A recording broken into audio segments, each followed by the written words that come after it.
Ladies and gentlemen, good day and welcome to the SBI Life Insurance Company Q2FY26 earnings conference call. As a reminder, all participant lines will be in the listen-only mode, and there will be an opportunity for you to ask questions after the presentation concludes. Should you need assistance during the conference call, please signal an operator by pressing star, then zero on your touchtone phone. Please note that this conference is being recorded. I now hand the conference over to Mr. Amit Jhingan, MD and CEO. Thank you, and over to you, sir. Good afternoon, everyone. It is a pleasure to welcome you all to the results update call of SBI Life Insurance for the half year ended September 30th, 2025. We appreciate and thank you for your valuable time and efforts involved in analyzing the results and joining our earnings call. Update on our financial results can be accessed on our website as well as on the websites of both the stock exchanges. Along with me, Mr. Sangramjit Singh Sarangi, President and CFO, Mr. Abhijit Gulanikar, President Business Strategy, Mr. Subhendu Bal, President and Chief Risk Officer, Mr. Pritesh Chaubey, President and Appointed Actuary, and Ms. Smita Verma, SVP Finance and Investor Relations are present. First of all, we welcome the government's recent GST reform aimed at improving the affordability and accessibility of life insurance. This move underscores the critical role of life insurance sector that it plays in providing financial security across diverse segments of society and supports the sector's long-term sustainable growth. It is also in line with the government's goal of insurance for all by 2047. However, the industry players are required to reassess and realign the strategies in light of non-availability of input tax credit under individual business segments. We believe the industry players will comfortably navigate these changes and work on implementation of various measures to handle the said impact. Adhering to the core principle of customer-first approach of the company has passed entire GST benefit to its customers. Additionally, in September, we enhanced the benefit amount, the return rate in the Platina series of our non-participating guaranteed products by passing on the benefit of the yield curve to customers.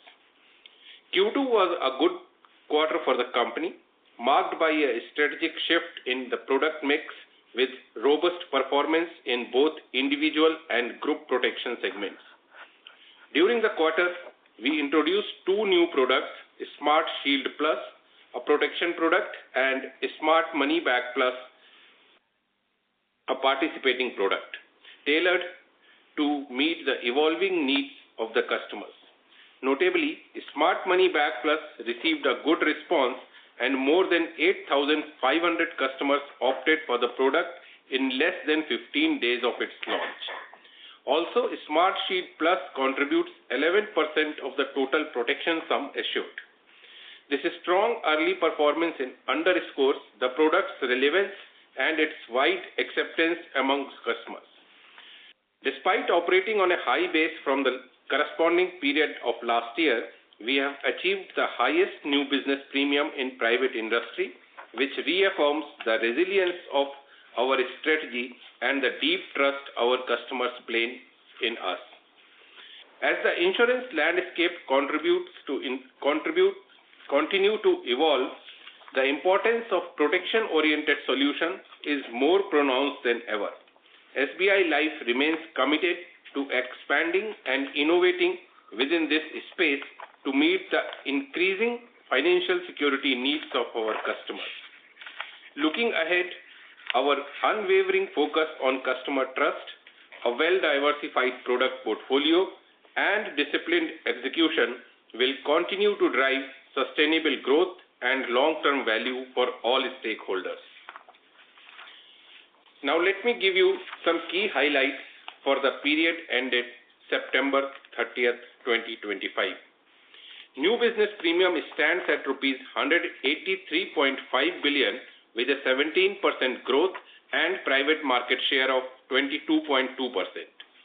Individual rated new business premium stands at rupees 86.8 billion with a growth of 7% and private market share of 22.6%.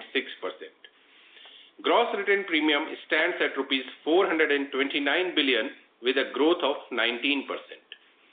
Profit after tax grew by 4% at rupees 10.89 billion as compared to the corresponding period last year. Value of new business stands at rupees 27.5 billion with a growth of 14%. VONB margin stands at 27.8% for the period ended September 30th, 2025, a gain of 98 basis points. Indian embedded value for the company as on September 30th, 2025 stands at rupees 760 billion. Our assets under management stands at rupees 4.81 trillion with a growth of 10% over corresponding period last year. Solvency ratio at 1.94 as against the regulatory requirement of 1.50. We will now update you on each of the key parameters in detail. Let me start with the premium.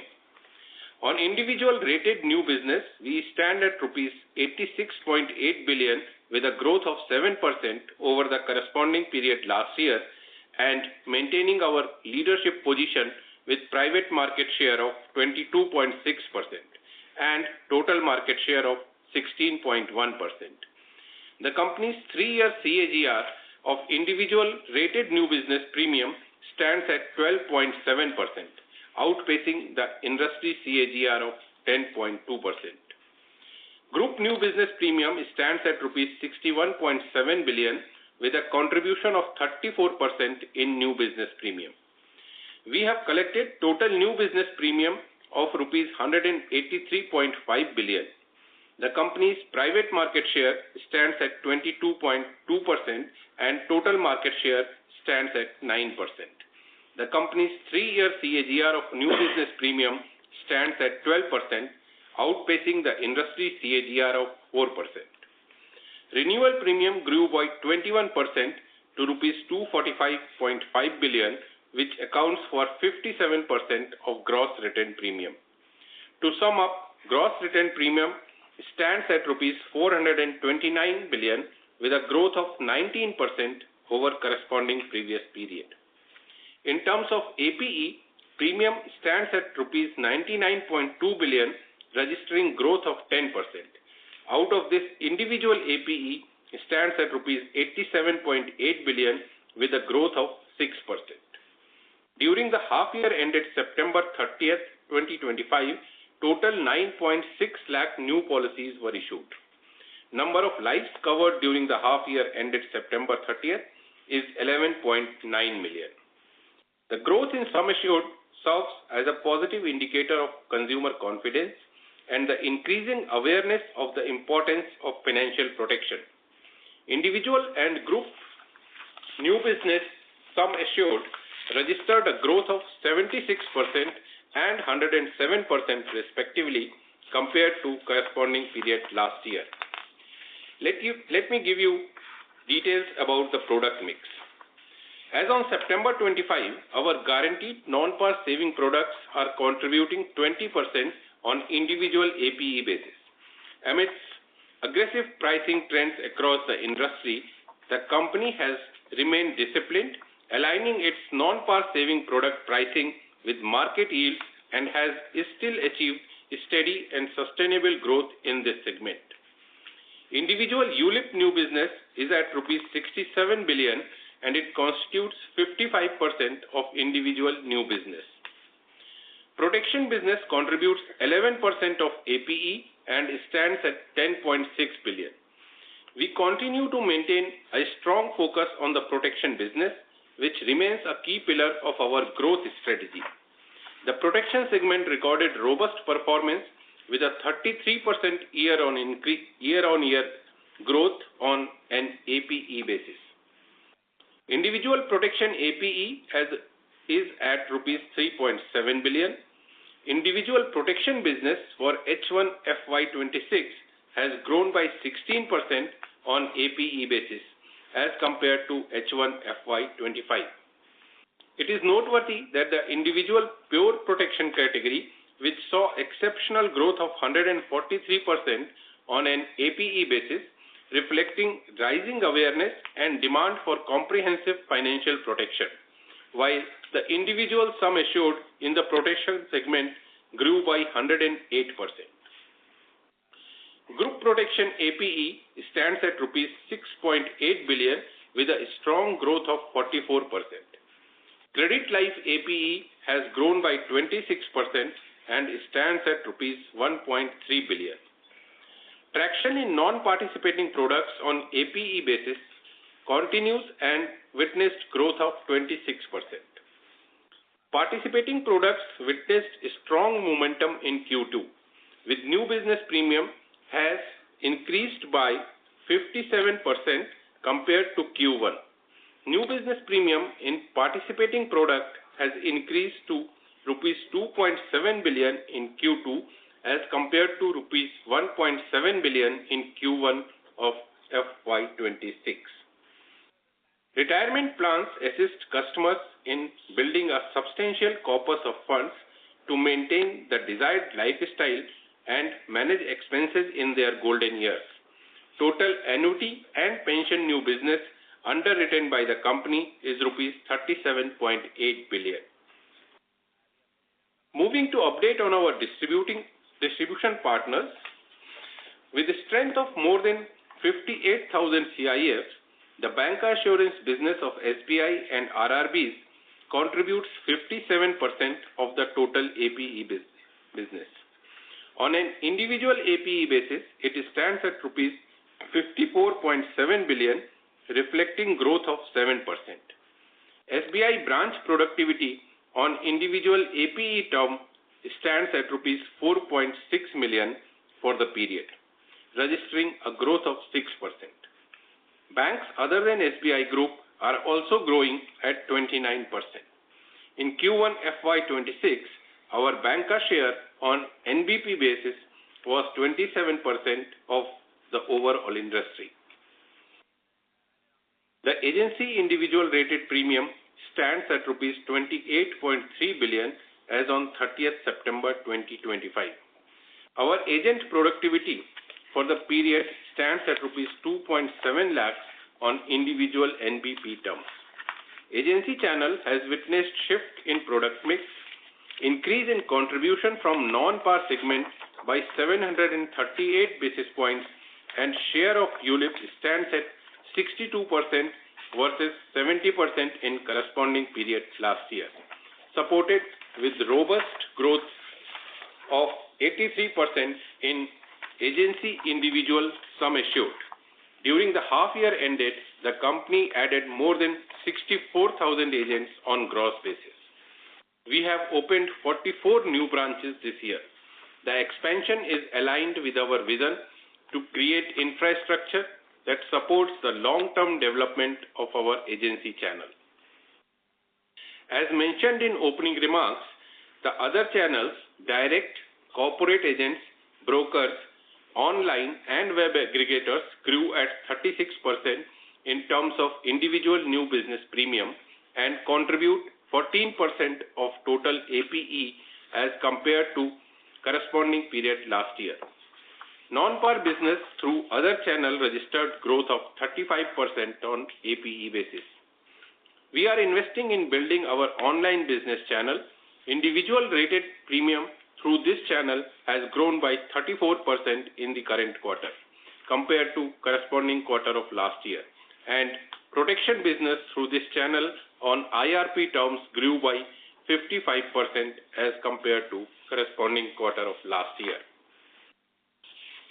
Moving to updates on profitability, our financial performance reflects the transitional impact of revised GST rates on life insurance premiums, which led to increased GST expenses and some pressure on profitability. The company's profit after tax for the half year ended September 30th, 2025 stands at rupees 10.89 billion with a growth of 4% as compared to corresponding period last year. Our solvency remained strong at 1.94 as against regulatory requirement of 1.50. Value of new business stands at rupees 27.5 billion with a growth of 14%. VONB margin stands at 27.8%. Excuse me.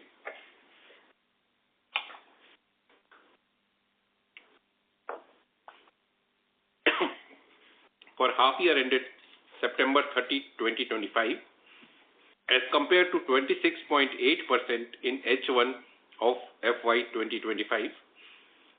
This shift in VONB is mainly on account of shift in product mix as compared to corresponding quarter. For Q2 FY26, the VONB margin is 28.0% as compared to 26.8% for the same period last year, and VONB stands at rupees 16.7 billion, a growth of 15%. The said VONB and margin is post-accounting the impact of GST changes. Without the GST impact, the H1 VONB growth is at 17% and margin would stand at 28.5%. Embedded value for the company as on September 30th, 2025 stands at rupees 760 billion, growth of 15% over corresponding period, and operating return on EV is at 17.6%. Coming to operational efficiency, the OPEX ratio stands at 6.2% and total cost ratio stands at 10.9% for the half year ended September 30th, 2025 as compared to 5.8% and 10.6% respectively for the half year ended September 30th, 2024. With respect to persistency of individual regular premium, 13th month persistency stands at 87.11% with an improvement of 70 basis points. As mentioned in my opening remarks, asset under management stands at rupees 4.81 trillion as at September 30th, 2025, having a growth of 10%. Death claim settlement ratio stands at 99% for the half year ended September 30th. Our mis-selling ratio stands at 0.02%, which is one of the lowest in the private industry, and this is achieved through our consistent approach adopted to ensure right selling to the customers. Digitalization is transforming the life insurance industry, enabling us to deliver enhanced services and a more seamless experience for our customers.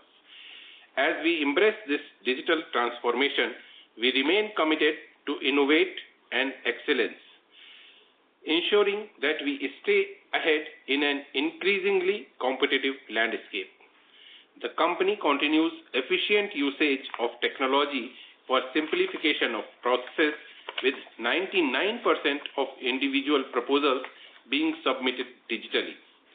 59% of the individual proposals are processed through automated underwriting.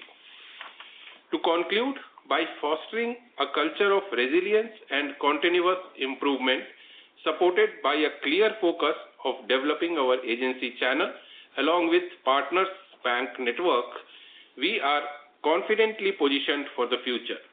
Our commitment to provide exceptional customer service strengthens client relationships and reinforces our status as a trusted leader in the market.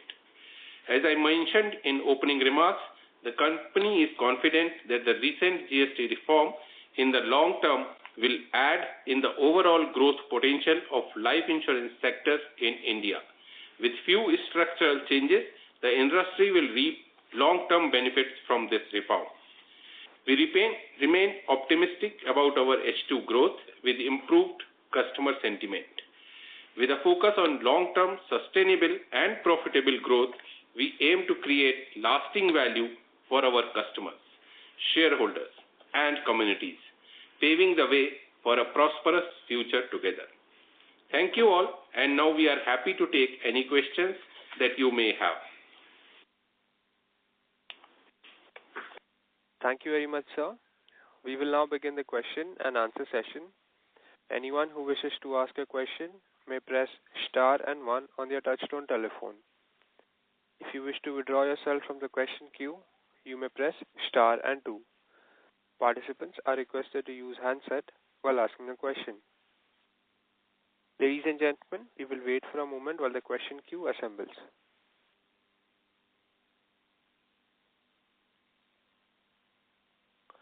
The first question comes from the line of M.W. Kim with JP Morgan. Please go ahead. Yeah, thank you for the opportunity. So I note that overall the protection business is expanding rapidly. However, on the review of the EV movement, it appears that the current EV unwind is substantial relative to the new business addition. So I have two questions. The firstly, is the company targeting higher growth in the protection sales over the coming period? If so, what is the management expectation for the mix of the protection business contribution over next 12 to the 24 months? Secondly, given this focus, should we expect the potentially the milder near-term the earnings growth potential as a greater portion of the profit may be deferred and recognized over the longer period if the protection book starts to growing larger? So that is my question. Thank you.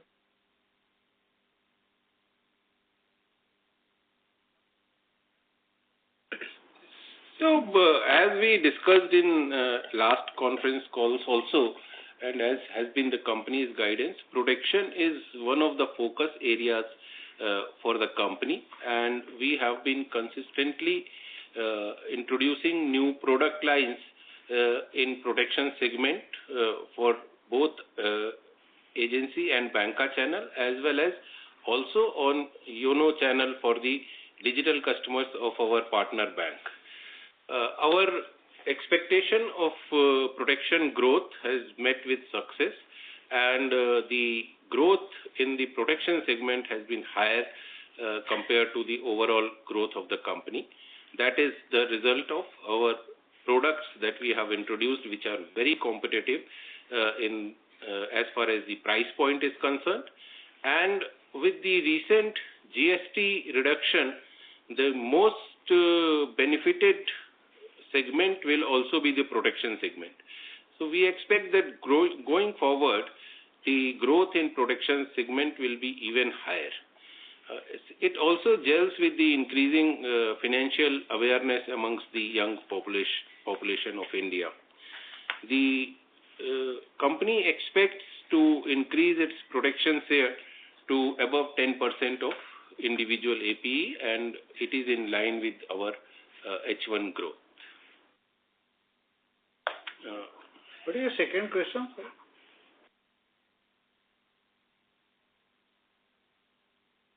Yeah, the second question is about the profit recognition. If that we have the bigger portion of the protection book, and then once this accumulates in the reserve, how this could translate into the EV unwind and then the overall the earnings in general?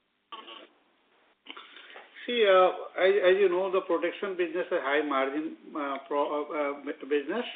So, if protection business keep growing, unwinding will happen. And I think protection is a long-term business. So, unwinding for the protection will be gradual in nature, and it will unwind over the longer period.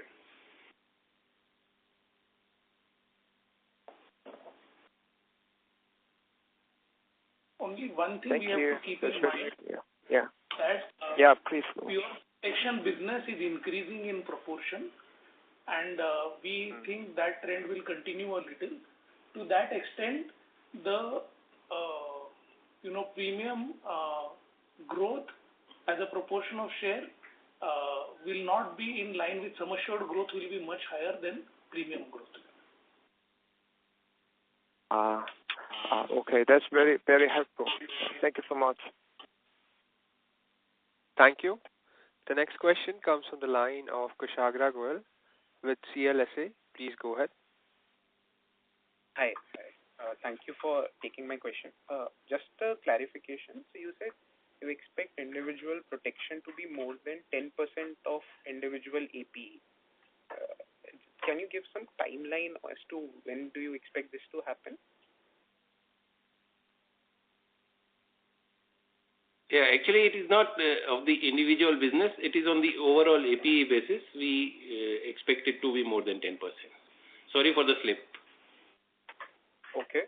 Individual protection to be more than 10% of total APE. Protection business to be more than total, more than 10% of APE, not the individual protection. Sorry for the slip. Okay. Got it. Sure. So moving to the main question. So one is, if you could sort of help us clarify the GST impact. So you have said that it's 70 to 80 bips on the first half, right? But that would have happened only on the September sales.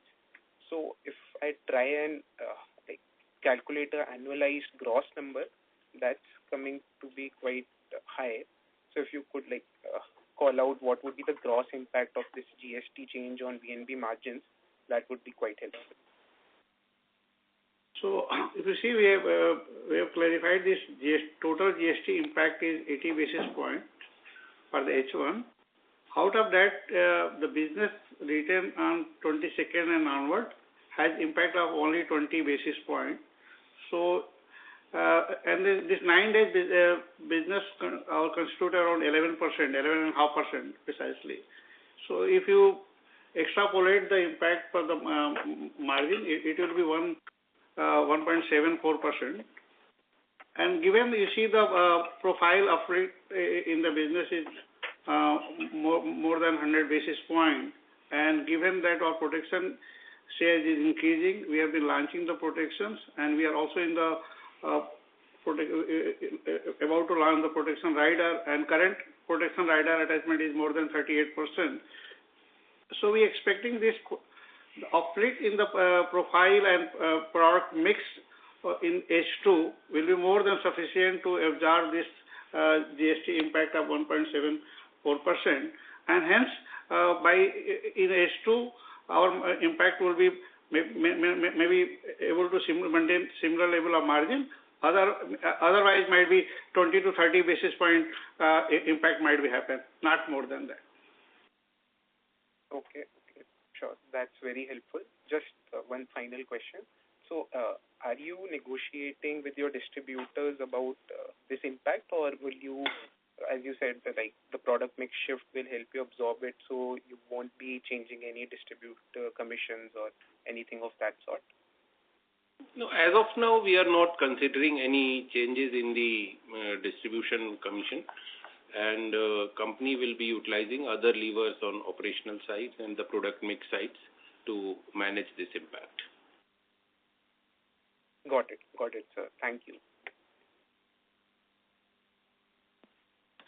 Thank you. The next question comes from the line of Avinash Singh with MK Global. Please go ahead. Yeah, hi. Good evening. Thanks for the opportunity. Just two clarifications. The first one is, again, on margins. So the 20 basis point margin impact is for last 9 days or 11% of first half individual business. Does that mean that 60 basis point impact is coming from that 89% of the business that you wrote, where you had to kind of adjust your maintenance expense, assumptions? So is my understanding correct that this 60 basis point impact is coming on the business written after 1st April 2025 until 21st September, and on that business you have to now readjust your maintenance expense assumptions? So that's one. And the second piece clarification, of course, I mean, you clarified that you are going to adjust or rather, pull on other levers at the product level and operational efficiency to drive or rather adjust for this margin loss or GST impact. But does that mean that, okay, I mean, if you are not going to touch the distributor commission, of course, that's already very low. But if you are not going to touch that, and also if you are not going to touch your, product construct in ULIP, I mean, your reduction in yield, does that mean, I mean, at the product level, ULIP is going to see some softer margin? These are my two questions. Thanks. On the first question, we'll again reiterate that total GST impact is 80 basis point, and why we classified 0.2 and separately is the input credit available for the business return prior to the 22nd October and after the 22nd October is different, because in 22nd onward you will not get the input credit for all premium including the first year premium, whereas in the business return prior to 22nd right from the 1st of April we'll have the input credit available for the first premium, but the input credit will not be available for renewal premium. So that's the impact we clarified. Second question on ULIP, we don't expect there will be compression on the ULIP margin. In fact, we expect the ULIP margin slightly go up, given the product that we launched has a longer term, a longer premium paying term and other. And secondly, we have also introduced the rider attaching to those products. So if I look into totality, the ULIP business along with the protection rider attached to the ULIP business, there we are expecting there will be some uplift in the ULIP margin itself. Another part you were saying that the ULIP business, you see the impact are also not there on the charges, so you get the secondary order benefit from the removal of GST that also will help to compensate the impact of the GST and ULIP business. Thank you. Thank you. Thank you.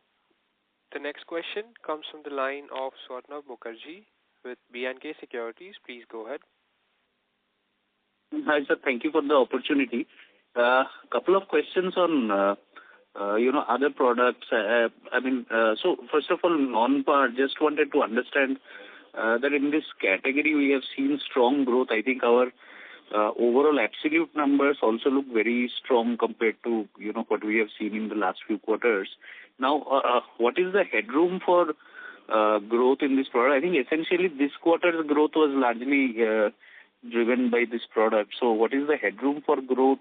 And given the third quarter, normally we see an uptick on the ULIP side. This year, would we be able to replace with non-par in terms of the mix going forward? So what would be the strategy there? And given that, you mentioned that you have passed on the benefits of the yield curve movement to customers, then how should we think about the margin in this product? Is there a bit of a margin squeeze there? If you could help us understand that. Second is on the group savings side. So is this group fund management product or is also group annuity classified in this?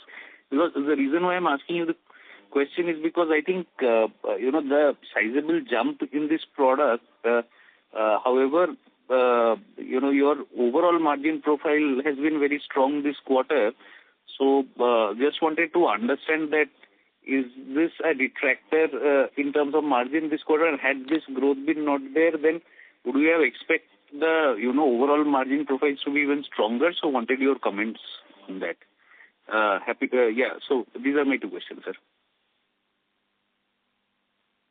If you look at the growth of our various lines of businesses, the entire growth is coming from the non-par and par segment. In the non-par segment, all three segments, annuities, protection as well as the guaranteed return lines are showing strong growth, and so is the protection growth.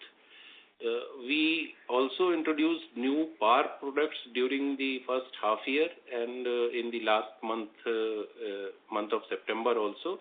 And in both these products, we have seen strong growth coming in. You are right about the third quarter having a ULIP strong quarter, but in the first 23 days, what we have seen is that we are maintaining the trend of the month of September specifically, and the growth is coming from the non-par and par segment.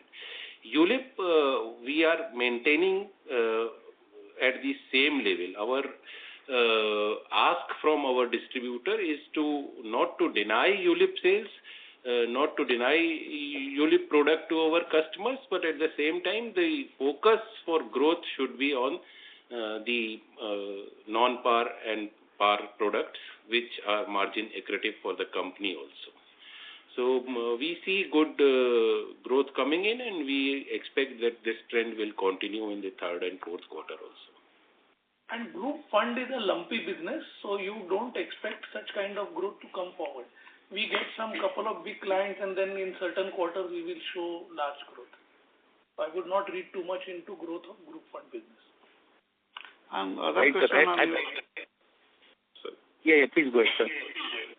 Other question that passing on the benefit to the customer yield curve movement that already break green. So what we do that we keep monitoring the interest rate movement, and we keep repricing those products to pass on the benefit to that. So our endeavor is to maintain the margin at the current level. So in case yield curve movement move down, we will go and reprice the product. As of now, the benefits, yield curve giving a party benefits, so we are just pass on to the customers. So we don't expect any dent or any deflection will come on the because of the repricing. We have been keep doing the repricing, and the repricing has done both the way, depending on the which direction yield curve is moving up.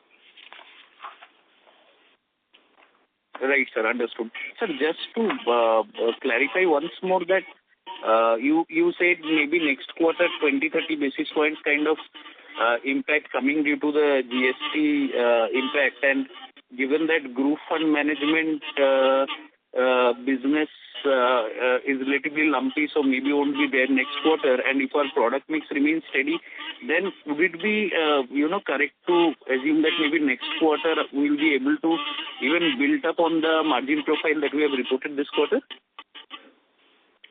So our guidance for the margin remains what we had given earlier in the range of 26 to 28%, and we are kind of happy that we are sticking to that range despite the headwinds. Going forward also, our guidance and our expectation remains the same of around what we guided earlier.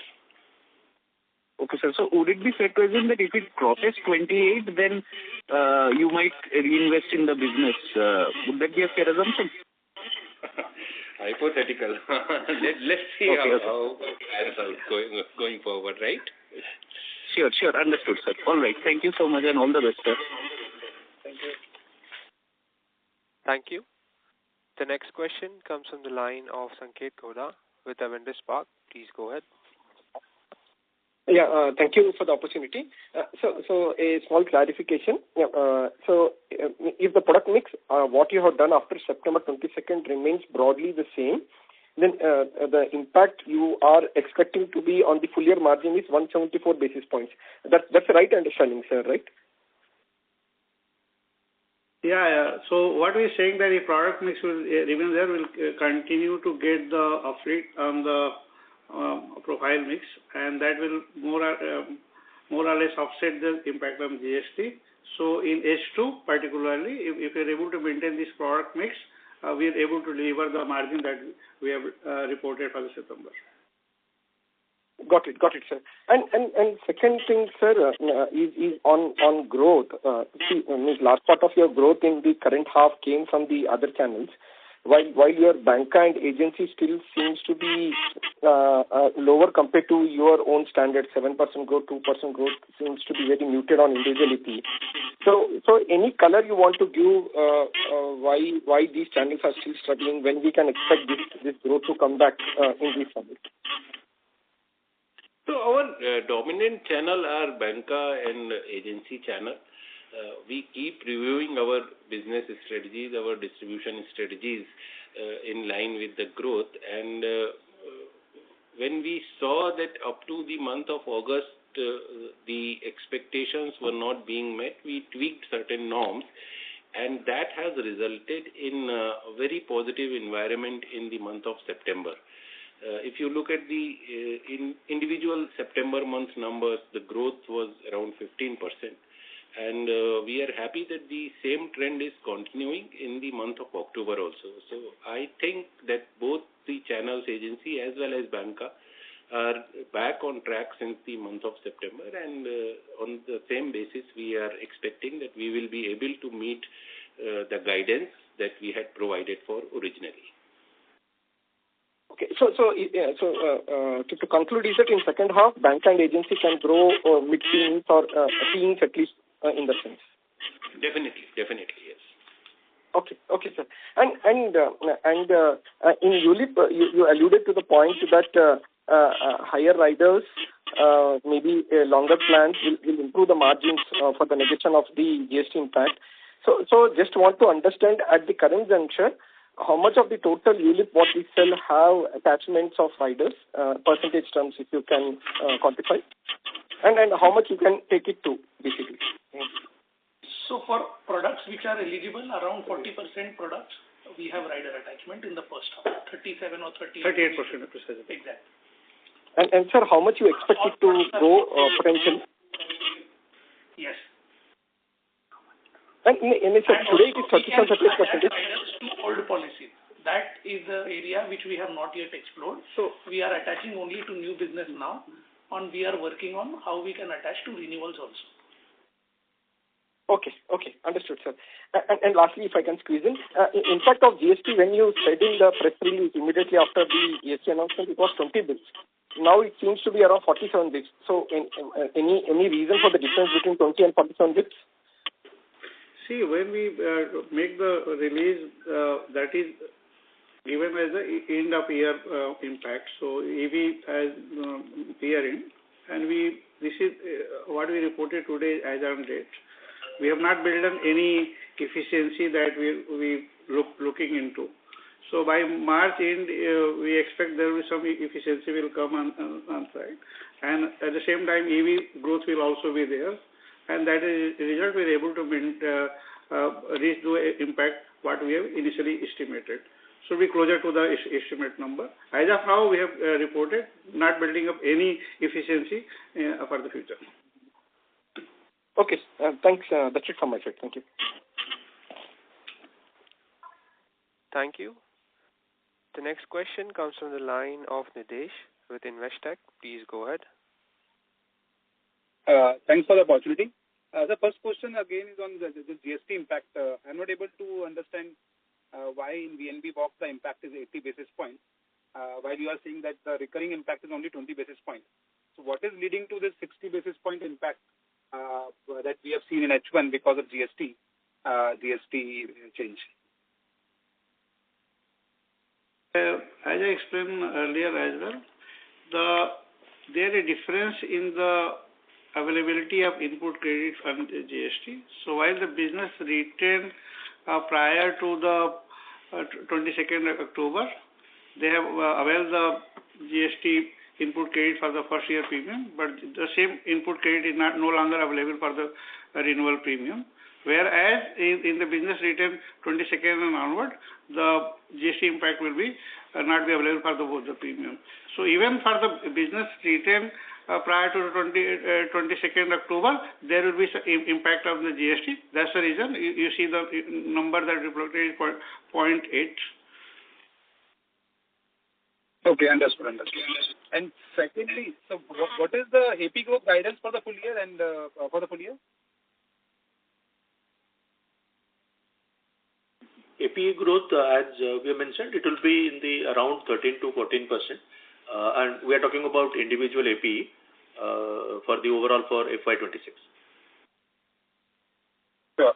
And then lastly, if you can break up the group AP, group protection AP in credit life AP and non-credit life AP for the quarter.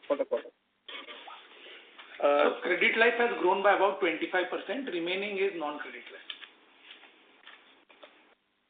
Okay, thank you. That's it from my side. Thank you. The next question comes from the line of Madhukar Ladha with Nuvama Wealth Management. Please go ahead. Hi, thank you for the opportunity. So just first on the GST, So what I understand is if we don't do anything, then there is about 174 basis impact point on the margins, which you are saying is that currently the new business mix profile, if that sustains, then it will completely offset this negative impact. Is that understanding correct? Hello? To some extent, to some extent you're right. So what we're saying that 1.74 is if you would be doing the product mix that we have done the last year. You have seen that there is a uplift coming on the margin on account of the profile change. So that offset. Right. Second point is 1.74 is the margin for the new business, and second half is approximately right 58% kind of business. So if you even would do that, even if not done anything, the margin impact will not be 1.74. It will be around 1% kind of things, because 60%. And then the new business profile uplift will able to offset this. So we are quite optimistic on that basis. The work that we have done and the distribution channel is doing that in terms of the getting the better profile product mix, and within the product mix also the better profile attachment rider and other, that will able to offset that. Got it. So, and if I look at the EV walk from March 25 until now, there are certain operating experience variances and economic assumption changes, etc. So, have we made any? We've not made any assumption changes, right? It's only sort of operating experience variance. Yes, so you are right. So we have not made any changes in the assumption. So assumption remain same. Only this is coming. Economic assumption is the just matter of the moment in the yield curve that we take care. And other aspect will come on the operating variance that we are getting into. Got it. And so, final question on the growth side, our pillars of growth have always been banca and agency. But growth in first half and even last year was weaker in these channels. So, what should we expect going forward? So, yes, first half growth, if you look at the consolidated half-year numbers, that is lower at 7% on individual rated premium basis. But when we look at the number of standalone month September, the growth is around 15%. What happened that when we saw that the kind of growth that was happening till the month of August, we tweaked certain schemes and we re-engaged with our distributors and all. So the month of September provided a growth of around 15% in the IRP basis, and we are seeing that the same kind of trend is continuing in the month of October also. So we, as of now, are sticking to our guidance for the full year that was provided at around 13 to 14%, and we are optimistic that we will be able to meet this growth by the end of the financial year. Thank you, sir. Thank you. All the best. Thank you. The next question is from the line of Dipanjan Ghosh with Citi. Please go ahead. Hi, good evening, sir. So a few questions. First, you mentioned your growth on the online business, both in terms of IRP and also in terms of protection. And those are quite strong numbers. So just wanted to get some sense of the strategic change on the online side and what is really driving this growth. And is there a vision that you've discussed with your counterparties on the online side in terms of the counter share that you would want to have at those specific counters? Second question is on the non-SBI banker. In your opening commentary, you mentioned that there has been a strong growth in those channels also. So could you give some color on your counter share in those channels or the overall growth trajectory or the product mix that you're targeting in those non-SBI banker channels? And third, you have touched upon this, but just wanted to kind of dig a little bit deep in terms of what norms were there till August, which got tweaked in September, because of which you are seeing incremental growth picking up at agency and bank. If you can give some granular color on that part. Okay, so that is, we keep tweaking our contest from time to time on what works, what does not work. So we can't provide any picture on details of what we tweaked in September. But we assured that we do watch very carefully how distributors and sales force respond to the schemes and the products we have, and then try to meet their expectations from time to time. As far as online business is concerned, it is coming almost solely from our own website and not from any partner. And we have been working on our site for quite some time. You will further see improvement in the tech that we are providing, back-end tech, also the products that are getting offered. The new products, Smart Shield Plus and Smart Shield Premier, have been extremely well taken in online channel because it is extremely competitive.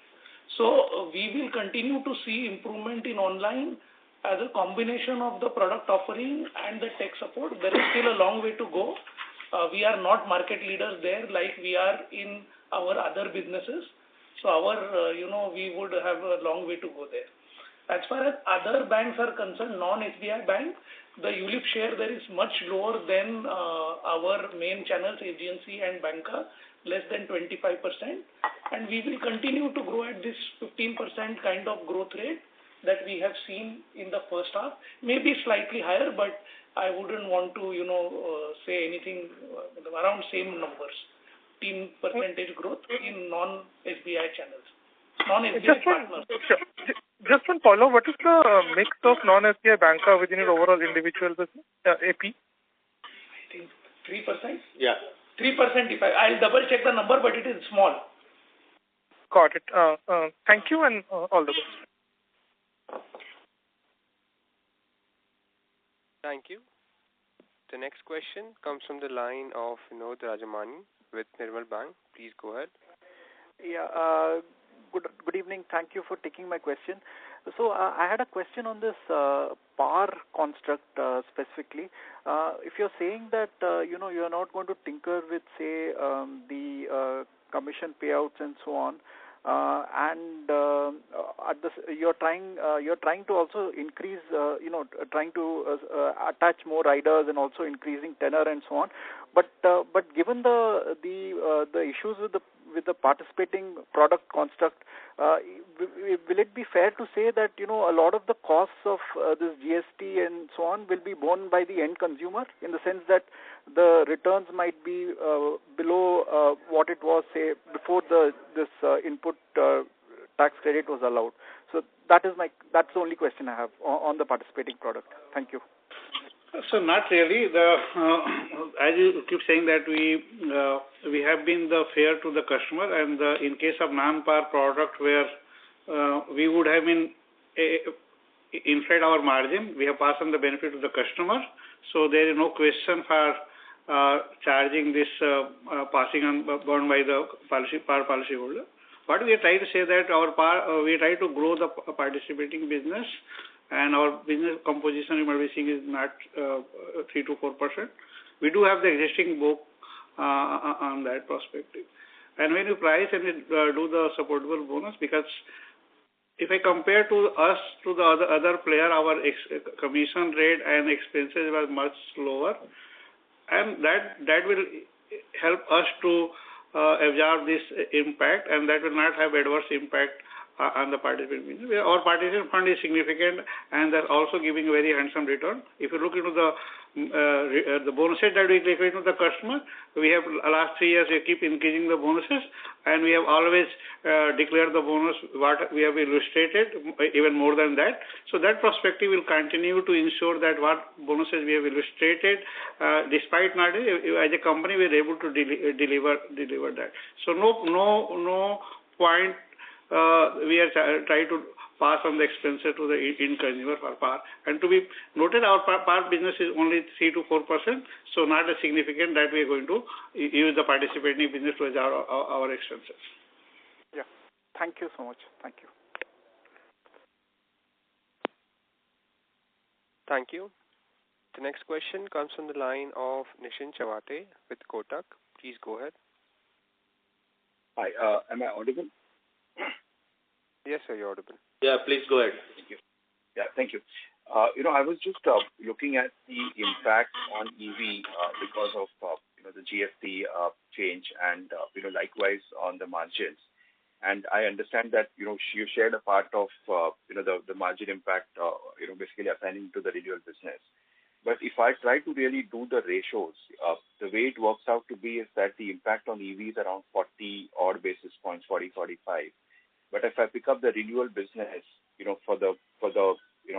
basically, it works out to something like around 67, 70 basis points. So first of all, is my math accurate, and why would there be this difference?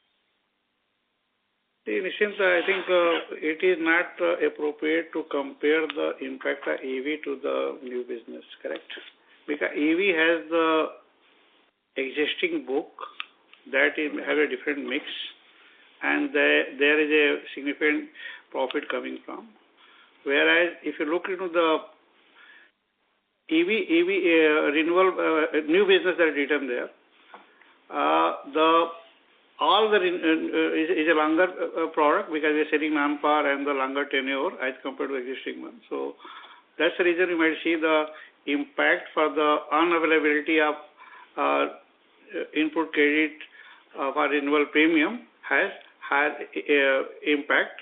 But I will suggest not to. There is no way link between the VNB impact as compared to the EV impact.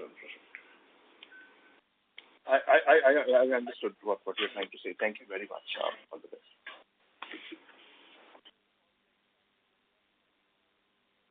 Thank you. The next question comes from the line of Shreya Shivani with Nomura. Please go ahead. Hi, thank you for the opportunity and congratulations on a good set of numbers. I have two questions. My first question is on the expense ratio side. This is the non-commission expenses. That seems to be slightly higher this year versus trends in the previous year. Any colors on what is adding to this? My second question is on the other channel which has been doing well for us. Now I understand you mentioned that the non-SBI banks is about 3% of the mix. So 14 minus 3, what is the split of the remaining 11%? How much would be our website? How much would be brokers, etc.? And sorry, one more question, third question. Can you give us in descending order what is the product which gets hit the most because of the GST cut and which one would be the least impacted for SBI Life? See, as far as the expense ratio is concerned, I think it is normal, which is planned accordingly in sync with the business growth which we have aspired for FY26. So there is no such kind of variances as we planned. As far as the non-SBI to SBI, as already mentioned, that we have got almost around 3% business, and the rest is coming from group business. So that is the reason the overall number which we see, that is as a total business, including the non-SBI. And the last one, product-wise, the GST impact, I don't think so there is any such kind of bifurcations are warranted. So what we have done is overall we have calculated and given as per the requirement and the VNB and the margins are concerned. So increase in expenses you can also attribute to our planned expansion of our branches that we had guided for. We have opened 44 new branches and there is increase in employee count by more than 3,500 during first half year. So that is coming in as increase in operating expenses. Right, sir. So my question on the non-SBI banks was basically the channel mix. 14% is other channels. In that 3% I get is non-SBI banks. What is the other 11% split between brokers and our own website? See, it is all group business. So okay. Yeah, it is.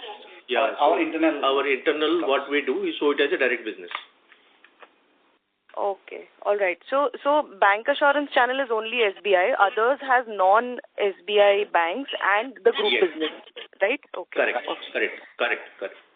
Got it. Thank you so much. This was useful and all the best. Thank you. Ladies and gentlemen, that was the last question for today. I now hand the conference over to the management for their closing remarks. Thank you very much, everyone, for your time and queries. You may get in touch with our investor relation team in case you have any follow-up questions. Thank you and good day ahead. Thank you. On behalf of SBI Life Insurance Company, that concludes this conference. Thank you for joining us, and you may now disconnect your lines. Thank you.